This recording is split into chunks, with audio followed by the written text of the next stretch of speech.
ಧ್ವನಿಯ ಮತ್ತೊಂದು ಇಂಪ್ಯಾಕ್ಟ್. ಅತಿಥಿ ಉಪನ್ಯಾಸಕರ ಕೆಲಸಕ್ಕೆ ಗ್ಯಾರಂಟಿ ನೀಡಿದೆ ಸರ್ಕಾರ. ರಿಪಬ್ಲಿಕ್ ಕನ್ನಡದ ಅಭಿಯಾನದ ಬಿಗ್ ಇಂಪ್ಯಾಕ್ಟ್ ಇದು. ರಿಪಬ್ಲಿಕ್ ಕನ್ನಡ ಅಭಿಯಾನವನ್ನು ಮಾಡಿತ್ತು. ಅತಿಥಿ ಉಪನ್ಯಾಸಕರ ಬಗ್ಗೆ, ಅತಿಥಿ ಶಿಕ್ಷಕರ ಬಗ್ಗೆ. ಕಳೆದ ವರ್ಷ ಇದ್ದ ಅತಿಥಿ ಉಪನ್ಯಾಸಕರನ್ನ ಮುಂದುವರಿಸುವಂತ ಕೆಲಸ ಆಗ್ತಾ ಇದೆ. ನಮ್ಮ ಅಭಿಯಾನದ ಮೂಲಕ ನಾವು ಅತಿಥಿ ಉಪನ್ಯಾಸಕರ ಪರ, ಅತಿಥಿ ಶಿಕ್ಷಕರ ಪರವಾಗಿ ಧ್ವನಿ ಎತ್ತಿದ್ವಿ. ಒಂದೊಂದು ವರ್ಷ ಕಾಂಟ್ರಾಕ್ಟ್ ಬೇಸ್ ಮೇಲೆ ಇವ್ರನ್ನ ಇರಿಸ್ಕೋತಾರೆ, ಆಮೇಲೆ ಮನೆ ಕಳಿಸ್ಬಿಡ್ತಾರೆ ಅಂತ ಹೇಳಿ ಇದನ್ನ ನಾವು ಪ್ರಶ್ನೆ ಮಾಡಿದ್ವಿ ನಮ್ಮ ಅಭಿಯಾನದ ಮೂಲಕ. ನಮ್ಮ ಅಭಿಯಾನದ ಫಲಶ್ರುತಿ ಯಾವ ರೀತಿ ಅಂತಂದ್ರೆ, ಸರ್ಕಾರ ಈಗ ಇರುವಂತಹ ಅತಿಥಿ ಶಿಕ್ಷಕರನ್ನ ಮುಂದುವರಿಸ್ತಾ ಇದೆ. ಅತಿಥಿ ಶಿಕ್ಷಕರ ಅಳಲನ್ನ ಸರ್ಕಾರದ ಮುಂದಿಟ್ಟಿದ್ದು ನಿಮ್ಮ ರಿಪಬ್ಲಿಕ್ ಕನ್ನಡ. ಪ್ರತಿ ವರ್ಷ ಈ ಉಪನ್ಯಾಸಕರನ್ನ ವಜಾ ಮಾಡ್ತಾ ಇದ್ದದ್ದು ಸರ್ಕಾರ. ಇದನ್ನ ಪ್ರಶ್ನೆ ಮಾಡಿದ್ದು ರಿಪಬ್ಲಿಕ್ ಕನ್ನಡ. ಮಾರ್ಚ್ ಅಲ್ಲಿ ವಜಾ ಮಾಡೋದು, ಜುಲೈನಲ್ಲಿ ಹೊಸ ನೇಮಕ ಮಾಡೋದು, ಇದನ್ನ ಪ್ರಶ್ನೆ ಮಾಡಿದ್ದು ಅಭಿಯಾನದ ಮೂಲಕ ನಿಮ್ಮ ರಿಪಬ್ಲಿಕ್ ಕನ್ನಡ. ವೀಕ್ಷಕರೇ, ರಿಪಬ್ಲಿಕ್ ಕನ್ನಡದ ಬಿಗ್ ಇಂಪ್ಯಾಕ್ಟ್. ರಿಪಬ್ಲಿಕ್ ಕನ್ನಡ ಅಭಿಯಾನವನ್ನ ಮಾಡ್ತಾ ಇದ್ದಂತೆ ಸರ್ಕಾರ ಎಚ್ಚೆತ್ತುಕೊಂಡಿದೆ. ನಾವು ಅವತ್ತು ಹೇಳಿದ್ವಿ, ಅತಿಥಿ ಉಪನ್ಯಾಸಕರು, ಅತಿಥಿ ಶಿಕ್ಷಕರ ನೋವನ್ನ ನಿಮ್ಮ ಮುಂದೆ ಇಟ್ಟಿದ್ದೀವಿ. ನಮ್ಮ ಜವಾಬ್ದಾರಿ ಏನು ಅನ್ನೋದನ್ನ ನಾವು ಮೆರೆದಿದ್ದೇವೆ. ಈಗ ಸರ್ಕಾರ ಇವರ ನೋವನ್ನ ಆಲಿಸಿ ಅವರ ನೋವನ್ನ ದೂರ ಮಾಡಬೇಕು ಅನ್ನೋದು ನಮ್ಮ ರಿಪಬ್ಲಿಕ್ ಕನ್ನಡದ ಆಶಯ ಅಂತ ಇದೇ ಸಮಯದಲ್ಲಿ ನಾವು ಹೇಳಿದ್ವಿ. ಫೈನಲಿ ನಮ್ಮ ರಿಪಬ್ಲಿಕ್ ಕನ್ನಡದ ಅಭಿಯಾನದ ಫಲಶ್ರುತಿ ಸರ್ಕಾರ ಎಚ್ಚೆತ್ತುಕೊಂಡಿದೆ. ನಮ್ಮ ಆಶಯ ಈಗ ಕಂಪ್ಲೀಟ್ ಆಗಿದೆ. ಅತಿಥಿ ಉಪನ್ಯಾಸಕರನ್ನ ವಜಾ ಮಾಡ್ತಾ ಇಲ್ಲ, ಕಂಟಿನ್ಯೂ ಮಾಡ್ತಾ ಇದೆ. ಈ ಬಾರಿ ಹಳೆಯ ಅತಿಥಿ ಉಪನ್ಯಾಸಕರ ಮುಂದುವರಿಕೆ ಆಗ್ತಾ ಇದೆ. ಬರೋಬ್ಬರಿ 4500 ಅತಿಥಿ ಉಪನ್ಯಾಸಕರನ್ನ ಮುಂದುವರಿಸಿ ಆದೇಶವನ್ನ ಹೊರಡಿಸಿದೆ. ಇದು ರಿಪಬ್ಲಿಕ್ ಕನ್ನಡದ ಅಭಿಯಾನದ ಬಿಗ್ ಇಂಪ್ಯಾಕ್ಟ್. ಅತಿಥಿ ಉಪನ್ಯಾಸಕರ ಸಂಘದ ಪ್ರಧಾನ ಕಾರ್ಯದರ್ಶಿ ರಾಜೇಶ್ ಭಟ್ ಅವರು ಈ ವಿಚಾರವಾಗಿ ಮಾತಾಡಿದ್ದಾರೆ, ನೋಡೋಣ. ರಿಪಬ್ಲಿಕ್ ಕನ್ನಡ ಅತಿಥಿ ಶಿಕ್ಷಕರ ಪರವಾಗಿ ದೊಡ್ಡ ಅಭಿಯಾನ ಮಾಡಿತ್ತು. ಅಂದರೆ ಕಡಿಮೆ ಸಂಬಳ, ಮತ್ತೊಂದು ಕಡೆ ವರ್ಷಕ್ಕೆ ಮಾತ್ರ ಅವ್ರನ್ನ ಆ ಶಿಕ್ಷಕರನ್ನು ನೇಮಿಸ್ಕೊಳ್ತಾರೆ, ಅದಾದ ನಂತರ ಮತ್ತೆ ವಜಾ ಮಾಡ್ತಾರೆ ಎಂಬುದೊಂದು ಕಡೆ ಸುದ್ದಿ ಬಿತ್ತರ ಮಾಡಿ ಸರ್ಕಾರ ಗಮನಕ್ಕೂ ತಂತು. ಬಟ್ ಇದೀಗ ಸರ್ಕಾರ ಎಚ್ಚೆತ್ತುಕೊಂಡಿದೆ. ಈಗ ಅತಿಥಿ ಶಿಕ್ಷಕರನ್ನು ಕಂಟಿನ್ಯೂ ಆಗಿ ನೇಮಿಸ್ಕೊಳ್ಳಲು ಈಗ ಸರ್ಕಾರ ಮುಂದಾಗಿದೆ. ನಾನು ಮಾತಾಡ್ತೀನಿ ಈಗ ಅತಿಥಿ ಶಿಕ್ಷಕರ ಸಂಘದ ಪ್ರಧಾನ ಕಾರ್ಯದರ್ಶಿ ರಾಜೇಶ್ ಭಟ್ ಇದ್ದಾರೆ. ಸರ್, ರಿಪಬ್ಲಿಕ್ ಕನ್ನಡ ನಿರಂತರ ವರದಿ ಮಾಡಿತ್ತು, ಕಡಿಮೆ ಸಂಬಳ ಮತ್ತು ಕಂಟಿನ್ಯೂ ಆಗಿ ನೇಮಿಸಿಕೊಳ್ಳಲು ಸರ್ಕಾರ ಒಂದು ಕಡೆ ಭರವಸೆ ನೀಡಿದೆ. ಏನು ಹೇಳ್ತಾರೆ ಅಂತ? ಸರ್, ಮೊದಲನೇದಾಗಿ ರಿಪಬ್ಲಿಕ್ ಟಿವಿ ಕನ್ನಡಕ್ಕೆ ಧನ್ಯವಾದ ಹೇಳಕ್ಕೆ ಇಷ್ಟಪಡ್ತೀವಿ ಸರ್. ಇವಾಗ ನಮ್ಮನ್ನೇ ಸರ್ಕಾರ ಇವಾಗ ಆದೇಶ ಹೊರಡಿಸಿದೆ ನಿನ್ನೆ. ಏನಂದರೆ 6000 ಜನ ಅತಿಥಿ ಉಪನ್ಯಾಸಕರನ್ನ ಪದವಿ ಪೂರ್ವ ಕಾಲೇಜ್ಗಳು ನೇಮಕಾತಿ ಮಾಡ್ಕೊಳ್ತೀವಿ ಅಂತ. ಬಟ್ ಆದರೂ ಕೂಡ ಸರ್ ಏನಾಗಿದೆ ಅಂದರೆ, ನಮಗೆ ಬೇಕಾಗಿರೋದು ಏನಂದರೆ, ಕಳೆದ ವರ್ಷ ಯಾರು ಸೇವೆ ಮಾಡಿದ್ರು, ಯಾರಿಗೆ ಎಕ್ಸ್ಪೀರಿಯನ್ಸ್ ಇದೆ ಅವ್ರನ್ನ ಮುಂದುವರಿಸಬೇಕು ಅಂತ ನಾವು ಇನ್ನೂ ಕೂಡ ಸರ್ಕಾರ ಆಗ್ರಹ ಮಾಡ್ತಿದ್ದೀವಿ ಸರ್. ಆಮೇಲೆ ಎಲ್ಲೂ ಕೂಡ ನಮ್ಮ ವೇತನ ಹೆಚ್ಚಳದ ಬಗ್ಗೆ ಇನ್ನೂ ಭರವಸೆ ನೀಡಿಲ್ಲ. ಈಗ ಅವರನ್ನ ನೇಮಕ ಮಾಡಿಕೊಡ್ತಾವೆ ಅಂತ ಒಂದು ಕಡೆ ಭರವಸೆ ನೀಡಿದ್ದಾರೆ. ಭರವಸೆ ನೀಡಿದ್ದಾರೆ ಸರ್. ಬಟ್ ಏನಂದರೆ, ಇನ್ನೂ ಸ್ಪೆಸಿಫಿಕ್ ಆಗಿ ನಾವು ಕೇಳ್ತಾ ಇರೋದು, ಯಾರು ಕಳೆದ ವರ್ಷ ಸೇವೆ ಮಾಡಿದ್ರು ಅವ್ರನ್ನೇ ಮುಂದುವರಿಸಿ ಅಂತ ಆರ್ಡರ್ ಬೇಕು ಸರ್. ಆನ್ ಪೇಪರ್ ನಮಗೆ ಬೇಕು ಅಂತ ರಿಪಬ್ಲಿಕ್ ನಿರಂತರ ವರದಿ ಮಾಡಿತ್ತು.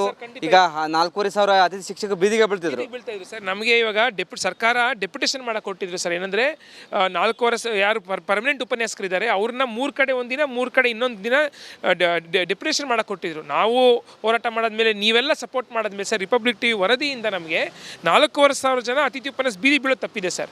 ಅದಕ್ಕೆ ನಾವು ನಿಜವಾಗ್ಲೂ ನಾವು ಧನ್ಯವಾದ ಹೇಳಲಿಕ್ಕೆ ಇಷ್ಟಪಡ್ತೀವಿ. ಅದು ಮುಂದುವರಿತಾ ಇವಾಗ ನಮ್ಮ ಇನ್ನೂ ಏನು ಸಮಸ್ಯೆ ಇದೆ ಸರ್, ಕೇವಲ 14,000 ಸಂಬಳ, ಶಿಕ್ಷಕರಿಗೆ 12,000 ಸಂಬಳ.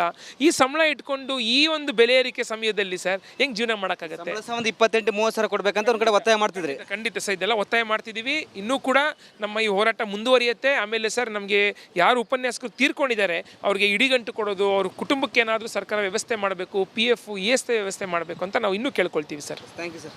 ಇದಿಷ್ಟು ಅತಿಥಿ ಶಿಕ್ಷಕರ ಸಂಘದ ರಾಜ್ಯ ಪ್ರಧಾನ ಕಾರ್ಯದರ್ಶಿ ರಾಜೇಶ್ ಭಟ್ ಅವರ ಮಾತಾಗಿತ್ತು. ಕ್ಯಾಮ್ರಾ ಪರ್ಸನ್ ಧನುಷ್ ಜೊತೆ ವೀರೇಶ್, ರಿಪಬ್ಲಿಕ್ ಕನ್ನಡ, ಬೆಂಗಳೂರು.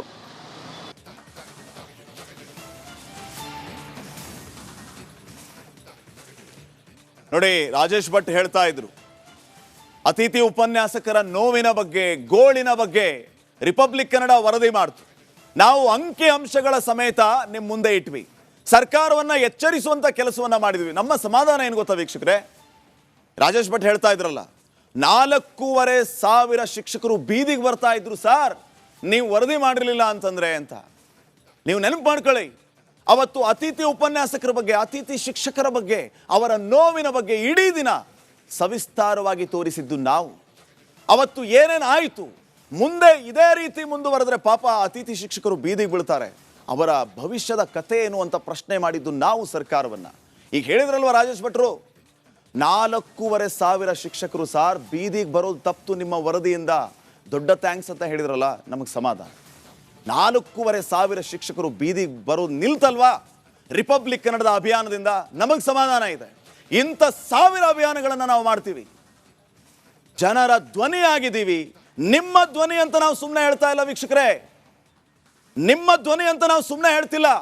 ನಿಮ್ಮ ನೋವಿಗೆ ನಾವಿದ್ದೀವಿ, ನಿಮ್ಮ ಸಮಸ್ಯೆಗಳಿಗೆ ನಾವು ಧ್ವನಿಯಾಗಿ ನಿಲ್ತಾ ಇದ್ದೀವಿ. ಅದರ ಪ್ರತಿಫಲ ಇವತ್ತು 4,500 ಶಿಕ್ಷಕರು ಮುಂದುವರಿತಾ ಇದ್ದಾರೆ. ನಮ್ಮ ಆಶಯ ಈಡೇರಿದೆ. ಇಂಥ ಇನ್ನೂ ಹಲವು ಅಭಿಯಾನಗಳನ್ನು ಮಾಡ್ತೀವಿ, ಜನರಿಗೆ ನ್ಯಾಯ ಒದಗಿಸಿಕೊಡ್ತೀವಿ. ಇದು ನಮ್ಮ ಬದ್ಧತೆ. ನಿಮ್ಮ ಧ್ವನಿಯ ಮತ್ತೊಂದು ಇಂಪ್ಯಾಕ್ಟ್, ಅತಿಥಿ ಉಪನ್ಯಾಸಕರ ಕೆಲಸಕ್ಕೆ ಗ್ಯಾರಂಟಿ ನೀಡಿದೆ ಸರ್ಕಾರ. ರಿಪಬ್ಲಿಕ್ ಕನ್ನಡದ ಅಭಿಯಾನದ ಬಿಗ್ ಇಂಪ್ಯಾಕ್ಟ್ ಇದು. ರಿಪಬ್ಲಿಕ್ ಕನ್ನಡ ಅಭಿಯಾನವನ್ನು ಮಾಡಿತ್ತು. ಅತಿಥಿ ಉಪನ್ಯಾಸಕರ ಬಗ್ಗೆ, ಅತಿಥಿ ಶಿಕ್ಷಕರ ಬಗ್ಗೆ. ಕಳೆದ ವರ್ಷ ಇದ್ದ ಅತಿಥಿ ಉಪನ್ಯಾಸಕರನ್ನ ಮುಂದುವರಿಸುವಂತ ಕೆಲಸ ಆಗ್ತಾ ಇದೆ. ನಮ್ಮ ಅಭಿಯಾನದ ಮೂಲಕ ನಾವು ಅತಿಥಿ ಉಪನ್ಯಾಸಕರ ಪರ, ಅತಿಥಿ ಶಿಕ್ಷಕರ ಪರವಾಗಿ ಧ್ವನಿ ಎತ್ತಿದ್ವಿ. ಒಂದೊಂದು ವರ್ಷ ಕಾಂಟ್ರಾಕ್ಟ್ ಬೇಸ್ ಮೇಲೆ ಇವ್ರನ್ನ ಇರಿಸ್ಕೋತಾರೆ, ಆಮೇಲೆ ಮನೆ ಕಳಿಸ್ಬಿಡ್ತಾರೆ ಅಂತ ಹೇಳಿ ಇದನ್ನ ನಾವು ಪ್ರಶ್ನೆ ಮಾಡಿದ್ವಿ ನಮ್ಮ ಅಭಿಯಾನದ ಮೂಲಕ. ನಮ್ಮ ಅಭಿಯಾನದ ಫಲಶ್ರುತಿ ಯಾವ ರೀತಿ ಅಂತಂದ್ರೆ, ಸರ್ಕಾರ ಈಗ ಇರುವಂತಹ ಅತಿಥಿ ಶಿಕ್ಷಕರನ್ನ ಮುಂದುವರಿಸ್ತಾ ಇದೆ. ಅತಿಥಿ ಶಿಕ್ಷಕರ ಅಳಲನ್ನ ಸರ್ಕಾರದ ಮುಂದಿಟ್ಟಿದ್ದು ನಿಮ್ಮ ರಿಪಬ್ಲಿಕ್ ಕನ್ನಡ. ಪ್ರತಿ ವರ್ಷ ಈ ಉಪನ್ಯಾಸಕರನ್ನ ವಜಾ ಮಾಡ್ತಾ ಇದ್ದದ್ದು ಸರ್ಕಾರ. ಇದನ್ನ ಪ್ರಶ್ನೆ ಮಾಡಿದ್ದು ರಿಪಬ್ಲಿಕ್ ಕನ್ನಡ. ಮಾರ್ಚ್ ಅಲ್ಲಿ ವಜಾ ಮಾಡೋದು, ಜುಲೈನಲ್ಲಿ ಹೊಸ ನೇಮಕ ಮಾಡೋದು, ಇದನ್ನ ಪ್ರಶ್ನೆ ಮಾಡಿದ್ದು ಅಭಿಯಾನ ಮೂಲಕ ನಿಮ್ಮ ರಿಪಬ್ಲಿಕ್ ಕನ್ನಡ. ವೀಕ್ಷಕರೇ, ರಿಪಬ್ಲಿಕ್ ಕನ್ನಡದ ಬಿಗ್ ಇಂಪ್ಯಾಕ್ಟ್, ರಿಪಬ್ಲಿಕ್ ಕನ್ನಡ ಅಭಿಯಾನವನ್ನ ಮಾಡ್ತಾ ಇದ್ದಂತೆ ಸರ್ಕಾರ ಎಚ್ಚೆತ್ತುಕೊಂಡಿದೆ. ನಾವು ಅವತ್ತು ಹೇಳಿದ್ವಿ, ಅತಿಥಿ ಉಪನ್ಯಾಸಕರು, ಅತಿಥಿ ಶಿಕ್ಷಕರ ನೋವನ್ನ ನಿಮ್ಮ ಮುಂದೆ ಇಟ್ಟಿದ್ದೀವಿ. ನಮ್ಮ ಜವಾಬ್ದಾರಿ ಏನು ಅನ್ನೋದನ್ನ ನಾವು ಮೆರೆದಿದ್ದೇವೆ. ಈಗ ಸರ್ಕಾರ ಇವರ ನೋವನ್ನ ಆಲಿಸಿ ಅವರ ನೋವನ್ನ ದೂರ ಮಾಡಬೇಕು ಅನ್ನೋದು ನಮ್ಮ ರಿಪಬ್ಲಿಕ್ ಕನ್ನಡದ ಆಶಯ ಅಂತ ಇದೇ ಸಮಯದಲ್ಲಿ ನಾವು ಹೇಳಿದ್ವಿ. ಫೈನಲಿ ನಮ್ಮ ರಿಪಬ್ಲಿಕ್ ಕನ್ನಡದ ಅಭಿಯಾನದ ಫಲಶ್ರುತಿ ಸರ್ಕಾರ ಎಚ್ಚೆತ್ತುಕೊಂಡಿದೆ. ನಮ್ಮ ಆಶಯ ಈಗ ಕಂಪ್ಲೀಟ್ ಆಗಿದೆ. ಅತಿಥಿ ಉಪನ್ಯಾಸಕರನ್ನ ವಜಾ ಮಾಡ್ತಾ ಇಲ್ಲ, ಕಂಟಿನ್ಯೂ ಮಾಡ್ತಾ ಇದೆ. ಈ ಬಾರಿ ಹಳೆಯ ಅತಿಥಿ ಉಪನ್ಯಾಸಕರ ಮುಂದುವರಿಕೆ ಆಗ್ತಾ ಇದೆ. ಬರೋಬ್ಬರಿ 4,500 ಅತಿಥಿ ಉಪನ್ಯಾಸಕರನ್ನ ಮುಂದುವರಿಸಿ ಆದೇಶವನ್ನ ಹೊರಡಿಸಿದೆ. ಇದು ರಿಪಬ್ಲಿಕ್ ಕನ್ನಡದ ಅಭಿಯಾನದ ಬಿಗ್ ಇಂಪ್ಯಾಕ್ಟ್. ಅತಿಥಿ ಉಪನ್ಯಾಸಕರ ಸಂಘದ ಪ್ರಧಾನ ಕಾರ್ಯದರ್ಶಿ ರಾಜೇಶ್ ಭಟ್ ಅವರು ಈ ವಿಚಾರವಾಗಿ ಮಾತಾಡಿದ್ದಾರೆ, ನೋಡೋಣ. ರಿಪಬ್ಲಿಕ್ ಕನ್ನಡ ಅತಿಥಿ ಶಿಕ್ಷಕರ ಪರವಾಗಿ ದೊಡ್ಡ ಅಭಿಯಾನ ಮಾಡಿತ್ತು. ಅಂದರೆ ಕಡಿಮೆ ಸಂಬಳ, ಮತ್ತೊಂದು ಕಡೆ ವರ್ಷಕ್ಕೆ ಮಾತ್ರ ಅವ್ರನ್ನ ಆ ಶಿಕ್ಷಕರನ್ನು ನೇಮಿಸ್ಕೊಳ್ತಾರೆ, ಅದಾದ ನಂತರ ಮತ್ತೆ ವಜಾ ಮಾಡ್ತಾರೆ ಎಂಬುದೊಂದು ಕಡೆ ಸುದ್ದಿ ಬಿತ್ತರ ಮಾಡಿ ಸರ್ಕಾರ ಗಮನಕ್ಕೂ ತಂತು. ಬಟ್ ಇದೀಗ ಸರ್ಕಾರ ಎಚ್ಚೆತ್ತುಕೊಂಡಿದೆ. ಈಗ ಅತಿಥಿ ಶಿಕ್ಷಕರನ್ನು ಕಂಟಿನ್ಯೂ ಆಗಿ ನೇಮಿಸ್ಕೊಳ್ಳಲು ಈಗ ಸರ್ಕಾರ ಮುಂದಾಗಿದೆ. ನಾನು ಮಾತಾಡ್ತೀನಿ ಈಗ ಅತಿಥಿ ಶಿಕ್ಷಕರ ಸಂಘದ ಪ್ರಧಾನ ಕಾರ್ಯದರ್ಶಿ ರಾಜೇಶ್ ಭಟ್ ಇದ್ದಾರೆ. ಸರ್, ರಿಪಬ್ಲಿಕ್ ಕನ್ನಡ ನಿರಂತರ ವರದಿ ಮಾಡಿತ್ತು, ಕಡಿಮೆ ಸಂಬಳ ಮತ್ತು ಕಂಟಿನ್ಯೂ ಆಗಿ ನೇಮಿಸಿಕೊಳ್ಳಲು ಸರ್ಕಾರ ಒಂದು ಕಡೆ ಭರವಸೆ ನೀಡಿದೆ. ಏನು ಹೇಳ್ತಾರೆ ಅಂತ? ಸರ್, ಮೊದಲನೇದಾಗಿ ರಿಪಬ್ಲಿಕ್ ಟಿವಿ ಕನ್ನಡಕ್ಕೆ ಧನ್ಯವಾದ ಹೇಳಕ್ಕೆ ಇಷ್ಟಪಡ್ತೀವಿ ಸರ್. ಇವಾಗ ನಮ್ಮನ್ನೇ ಸರ್ಕಾರ ಇವಾಗ ಆದೇಶ ಹೊರಡಿಸಿದೆ ನಿನ್ನೆ. ಏನಂದರೆ 6,000 ಜನ ಅತಿಥಿ ಉಪನ್ಯಾಸಕರನ್ನ ಪದವಿ ಪೂರ್ವ ಕಾಲೇಜ್ಗಳು ನೇಮಕಾತಿ ಮಾಡ್ಕೊಳ್ತೀವಿ ಅಂತ. ಬಟ್ ಆದರೂ ಕೂಡ ಸರ್ ಏನಾಗಿದೆ ಅಂದರೆ, ನಮಗೆ ಬೇಕಾಗಿರೋದು ಏನಂದರೆ, ಕಳೆದ ವರ್ಷ ಯಾರು ಸೇವೆ ಮಾಡಿದ್ರು, ಯಾರಿಗೆ ಎಕ್ಸ್ಪೀರಿಯನ್ಸ್ ಇದೆ ಅವ್ರನ್ನ ಮುಂದುವರಿಸಬೇಕು ಅಂತ ನಾವು ಇನ್ನೂ ಕೂಡ ಸರ್ಕಾರ ಆಗ್ರಹ ಮಾಡ್ತಿದ್ದೀವಿ ಸರ್. ಆಮೇಲೆ ಎಲ್ಲೂ ಕೂಡ ನಮ್ಮ ವೇತನ ಹೆಚ್ಚಳದ ಬಗ್ಗೆ ಇನ್ನೂ ಭರವಸೆ ನೀಡಿಲ್ಲ. ಈಗ ಅವರನ್ನ ನೇಮಕ ಮಾಡಿಕೊಡ್ತಾವೆ ಅಂತ ಒಂದು ಕಡೆ ಭರವಸೆ ನೀಡಿದ್ದಾರೆ. ಭರವಸೆ ನೀಡಿದ್ದಾರೆ ಸರ್. ಬಟ್ ಏನಂದರೆ, ಇನ್ನೂ ಸ್ಪೆಸಿಫಿಕ್ ಆಗಿ ನಾವು ಕೇಳ್ತಾ ಇರೋದು, ಯಾರು ಕಳೆದ ವರ್ಷ ಸೇವೆ ಮಾಡಿದ್ರು ಅವ್ರನ್ನೇ ಮುಂದುವರಿಸಿ ಅಂತ ಆರ್ಡರ್ ಅಲ್ಲಿ ಬೇಕು ಸರ್, ಆನ್ ಪೇಪರ್ ನಮಗೆ ಬೇಕು ಅಂತ. ರಿಪಬ್ಲಿಕ್ ನಿರಂತರ ವರದಿ ಮಾಡಿತ್ತು. ಈಗ 4,500 ಅತಿಥಿ ಶಿಕ್ಷಕರು ಬೀದಿಗೆ ಬೀಳ್ತಿದ್ರು ಸರ್. ನಮಗೆ ಇವಾಗ ಸರ್ಕಾರ ಡೆಪ್ಯುಟೇಷನ್ ಮಾಡಕ್ಕೆ ಕೊಟ್ಟಿದ್ರು ಸರ್. ಏನಂದ್ರೆ 4,500 ಯಾರು ಪರ್ಮನೆಂಟ್ ಉಪನ್ಯಾಸಕರಿದ್ದಾರೆ ಅವ್ರನ್ನ 3 ಕಡೆ ಒಂದಿನ, 3 ಕಡೆ ಇನ್ನೊಂದು ದಿನ ಡೆಪ್ಯುಟೇಷನ್ ಮಾಡಕ್ಕೆ ಕೊಟ್ಟಿದ್ರು. ನಾವು ಹೋರಾಟ ಮಾಡಾದ್ಮೇಲೆ, ನೀವೆಲ್ಲ ಸಪೋರ್ಟ್ ಮಾಡಾದ್ಮೇಲೆ ಸರ್, ರಿಪಬ್ಲಿಕ್ ಟಿವಿ ವರದಿಯಿಂದ ನಮಗೆ 4,500 ಜನ ಅತಿಥಿ ಉಪನ್ಯಾಸ ಬೀದಿ ಬೀಳೋದು ತಪ್ಪಿದೆ ಸರ್. ಅದಕ್ಕೆ ನಾವು ನಿಜವಾಗ್ಲೂ ನಾವು ಧನ್ಯವಾದ ಹೇಳಕ್ಕೆ ಇಷ್ಟಪಡ್ತೀವಿ. ಅದು ಮುಂದುವರಿಸಿ ಮುಂದುವರಿತಾ ಇವಾಗ ನಮ್ಮ ಇನ್ನೂ ಏನು ಸಮಸ್ಯೆ ಇದೆ ಸರ್, ಕೇವಲ 14,000 ಸಂಬಳ, ಶಿಕ್ಷಕರಿಗೆ 12,000 ಸಂಬಳ, ಈ ಸಂಬಳ ಇಟ್ಕೊಂಡು ಈ ಒಂದು ಬೆಲೆ ಏರಿಕೆ ಸಮಯದಲ್ಲಿ ಸರ್ ಹೆಂಗೆ ಜೀವನ ಮಾಡೋಕ್ಕಾಗತ್ತೆ? ಒಂದು 28-30 ಕೊಡ್ಬೇಕಂತ ಒಂದು ಕಡೆ ಒತ್ತಾಯ ಮಾಡ್ತಿದ್ರಿ. ಖಂಡಿತ ಸರ್, ಇದೆಲ್ಲ ಒತ್ತಾಯ ಮಾಡ್ತಿದ್ದೀವಿ. ಇನ್ನೂ ಕೂಡ ನಮ್ಮ ಈ ಹೋರಾಟ ಮುಂದುವರಿಯುತ್ತೆ. ಆಮೇಲೆ ಸರ್ ನಮಗೆ ಯಾರು ಉಪನ್ಯಾಸಕರು ತೀರ್ಕೊಂಡಿದ್ದಾರೆ ಅವ್ರಿಗೆ ಇಡಿಗಂಟು ಕೊಡೋದು, ಅವ್ರ ಕುಟುಂಬಕ್ಕೆ ಏನಾದರೂ ಸರ್ಕಾರ ವ್ಯವಸ್ಥೆ ಮಾಡಬೇಕು, PF EST ವ್ಯವಸ್ಥೆ ಮಾಡಬೇಕು ಅಂತ ನಾವು ಇನ್ನೂ ಕೇಳ್ಕೊಳ್ತೀವಿ sir. Thank you sir. Yes, ಇದಿಷ್ಟು ಅತಿಥಿ ಶಿಕ್ಷಕರ ಸಂಘದ ರಾಜ್ಯ ಪ್ರಧಾನ ಕಾರ್ಯದರ್ಶಿ ರಾಜೇಶ್ ಭಟ್ ಅವರ ಮಾತಾಗಿತ್ತು. ಕ್ಯಾಮ್ರಾ ಪರ್ಸನ್ ಧನುಷ್ ಜೊತೆ ವೀರೇಶ್, ರಿಪಬ್ಲಿಕ್ ಕನ್ನಡ, ಬೆಂಗಳೂರು.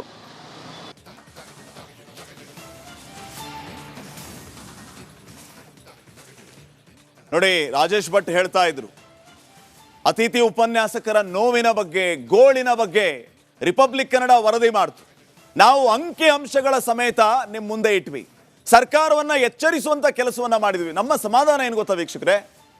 ರಾಜೇಶ್ ಭಟ್ ಹೇಳ್ತಾ ಇದ್ರಲ್ಲ, 4,500 ಶಿಕ್ಷಕರು ಬೀದಿಗೆ ಬರ್ತಾ ಇದ್ರು ಸರ್, ನೀವು ವರದಿ ಮಾಡಿರಲಿಲ್ಲ ಅಂತಂದ್ರೆ ಅಂತ. ನೀವು ನೆನಪು ಮಾಡ್ಕೊಳ್ಳಿ, ಅವತ್ತು ಅತಿಥಿ ಉಪನ್ಯಾಸಕರ ಬಗ್ಗೆ, ಅತಿಥಿ ಶಿಕ್ಷಕರ ಬಗ್ಗೆ, ಅವರ ನೋವಿನ ಬಗ್ಗೆ ಇಡೀ ದಿನ ಸವಿಸ್ತಾರವಾಗಿ ತೋರಿಸಿದ್ದು ನಾವು.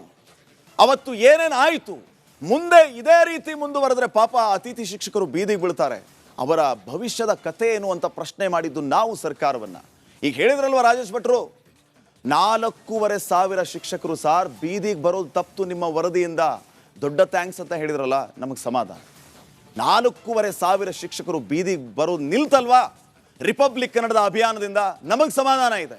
ಇಂಥ 1000 ಅಭಿಯಾನಗಳನ್ನು ನಾವು ಮಾಡ್ತೀವಿ, ಜನರ ಧ್ವನಿ ಆಗಿದ್ದೀವಿ. ನಿಮ್ಮ ಧ್ವನಿ ಅಂತ ನಾವು ಸುಮ್ಮನೆ ಹೇಳ್ತಾ ಇಲ್ಲ ವೀಕ್ಷಕರೇ, ನಿಮ್ಮ ಧ್ವನಿ ಅಂತ ನಾವು ಸುಮ್ಮನೆ ಹೇಳ್ತಿಲ್ಲ. ನಿಮ್ಮ ನೋವಿಗೆ ನಾವಿದ್ದೀವಿ, ನಿಮ್ಮ ಸಮಸ್ಯೆಗಳಿಗೆ ನಾವು ಧ್ವನಿಯಾಗಿ ನಿಲ್ತಾ ಇದ್ದೀವಿ. ಅದರ ಪ್ರತಿಫಲ ಇವತ್ತು 4,500 ಶಿಕ್ಷಕರು ಮುಂದುವರಿತಾ ಇದ್ದಾರೆ. ನಮ್ಮ ಆಶಯ ಈಡೇರಿದೆ. ಇಂಥ ಇನ್ನೂ ಹಲವು ಅಭಿಯಾನಗಳನ್ನು ಮಾಡ್ತೀವಿ, ಜನರಿಗೆ ನ್ಯಾಯ ಒದಗಿಸ್ಕೊಡ್ತೀವಿ. ಇದು ನಮ್ಮ ಬದ್ಧತೆ.